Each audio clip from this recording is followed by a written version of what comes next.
Hello aspirants, మీకు British East India Company మన భారతదేశంలో ఎలా అడుగుపెట్టిందో తెలుసా? యాక్చువల్లీ 1488లో కేప్ ఆఫ్ గుడ్ హోప్ ని కనుక్కున్నారు. దానితో యూరోపియన్లు ఈస్టర్న్ కంట్రీస్ లోకి రావడానికి ఒక సముద్ర మార్గాన్ని కనుక్కున్నారు. చాలా యూరోపియన్ దేశాలు ఈ ఈస్టర్న్ కంట్రీస్ తో వ్యాపారాలు చేయడం మొదలుపెట్టాయి. కేప్ ఆఫ్ గుడ్ హోప్ ని బార్టలోమియో డయాస్ కనుగొన్నారు. ఇతను పోర్చుగల్ వ్యక్తి. మొదట్లో ఈ సముద్ర మార్గాన్ని పోర్చుగల్ కంపెనీలు మాత్రమే యూజ్ చేసేవి.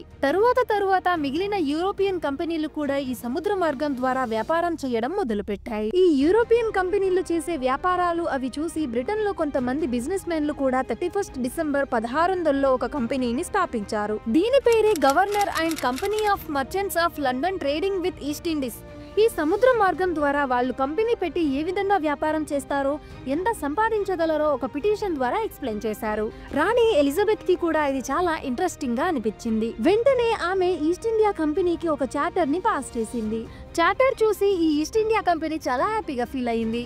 ఆ చార్టర్ లో వాళ్ళకి 15 ఇయర్స్ వరకు మోనోపోలీ ఇచ్చారు. అంటే ఈ కంపెనీ తప్ప వేరే ఏ కంపెనీ ఆ కంట్రీస్ తో వ్యాపారం చేయొద్దు. ఈస్ట్ ఇండియా కంపెనీలో చాలా మంది సర్వెంట్స్ ఉండేవారు. క్లర్క్ నుంచి ఆఫీసర్స్ వరకు గవర్నర్ కి రిపోర్ట్ చేసేవాళ్ళు.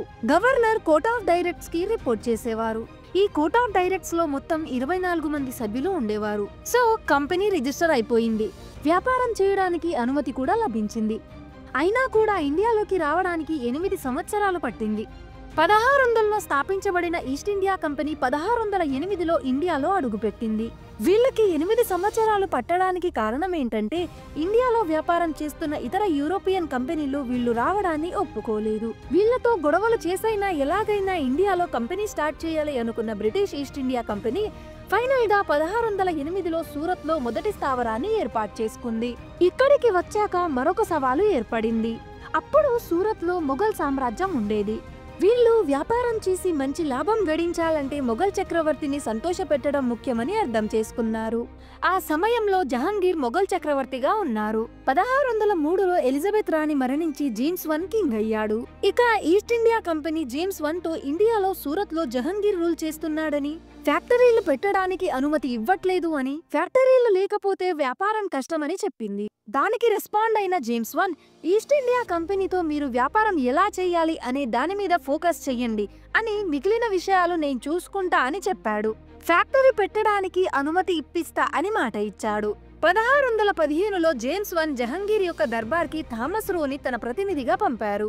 థామస్ రో జహాంగీర్ దర్బార్ని చేరుకొని అక్కడే కొద్ది రోజులు ఉండేలా ప్లాన్ చేసుకున్నాడు.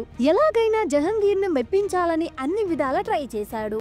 యూరోప్ నుంచి తెచ్చిన విలువైన బహుమతులను ఇస్తాడు.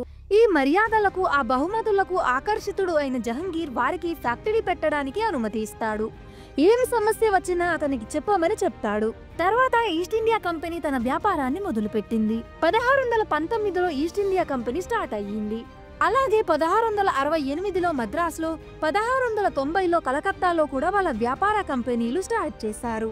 ఇప్పుడు బ్రిటిష్ వాళ్ళు వేటిల్లో వ్యాపారం చేసేవాళ్ళో చూద్దాం. బ్రిటిషర్లు కాఫీ అండ్ పర్షియన్ హార్స్ ని ఇండియాలోకి తెచ్చేవారు మరియు ఇండియా నుంచి కాటన్, సిల్క్ క్లాత్స్ మరియు నీలిమందును తీసుకెళ్లేవారు.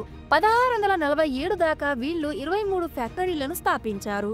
వీళ్ళు ఎక్కువగా ఈ 3 కోటల నుంచి రూలింగ్ స్టార్ట్ చేశారు. అవి బెంగాల్లోని ఫోర్ట్ విలియం, మద్రాసులోని సెయింట్ జార్జ్ కోట, ఇంకొకటి బాంబేలోని క్యాసిల్ కోట. దీని తర్వాత ఫరూక్ షియార్ 1717లో వీళ్లకు ఎటువంటి ట్యాక్స్ కట్టకుండా వ్యాపారం చేసుకోండి అని ఫ్రీడమ్ ఇచ్చాడు. అప్పటిదాకా ఏదో ఒక బిజినెస్ చేసుకునే వాళ్ళు ప్లాసీ యుద్ధం, బక్సార్ యుద్ధం ద్వారా ఫస్ట్ టైం వాళ్ళకంటూ ఒక ఓన్ ఎంపైర్ ని క్రియేట్ చేసుకున్నారు. ఫ్రెండ్స్, ఈ వీడియోలో మీకు ఏ పాయింట్ అయినా ఇన్ఫర్మేటివ్ గా అనిపిస్తే వీడియోని లైక్ చేసి ఛానల్ ని సబ్స్క్రైబ్ చేసుకోండి. ఏదో ఒక రోజు మన ఛానల్ మీ ప్రిపరేషన్ కి యూజ్ అవుతుంది.